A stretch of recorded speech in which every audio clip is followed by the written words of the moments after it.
Hey everyone, welcome back to Corporate Decoder. Today, EMBY just filed an 8K reporting a dividend declaration, and I am seeing a sign of consistent shareholder returns. Quick note, this is not financial advice, just my take on public filings for educational purposes. EMBY Bancorp is letting its shareholders know about a dividend payment, and it looks like they are keeping up with their streak of rewarding investors. EMBY Bancorp Incorporated, which is the parent company for EMBY Bank for the Lehigh Valley, has put out a report about how they are doing.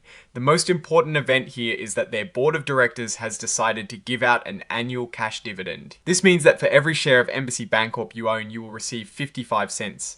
The payment date is set for July 14th, and you have to be a shareholder by June 26th to get this dividend. This 65-cent dividend is not a small amount for a company with a market cap of around $161 million.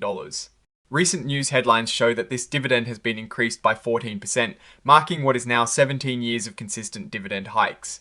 This kind of consistent increase signals a healthy and stable company that is confident in its ability to generate profits and return value to its investors year after year. This is the kind of action that institutional investors like Philadelphia Trust Company, which holds nearly 4% of the company's shares, often look for. As part of this filing, they have essentially attached the press release as an exhibit.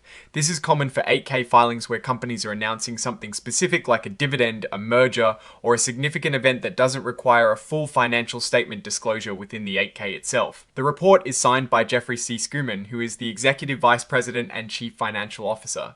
This is standard practice for these kinds of filings, indicating that the company's financial leadership has reviewed and approved the information being reported. Now, looking at these results more broadly, EMBY Bancorp appears to be prioritizing shareholder returns with this dividend increase. The fact that they have maintained this for 17 years and are now increasing it suggests good financial management and a positive outlook. While this specific filing is focused on the dividend, it is important to remember that underlying this is the company's overall financial health. With a P/E ratio of 11.4 and a stock price that has been trading near its 52-week high, the market seems to be reacting positively to these consistent dividend announcements and the company's stability. The risk I am watching is if this dividend growth can be sustained if the broader economic environment changes. However, for now, the consistency and the increase in the dividend payment point to a company that is reliably generating income and rewarding its stakeholders. Oh, and the research tools I actually use are linked in the description. They help keep this channel going. That is my take. Stay decoded. If you found this analysis valuable, hit like, subscribe, and join our Discord community in the description.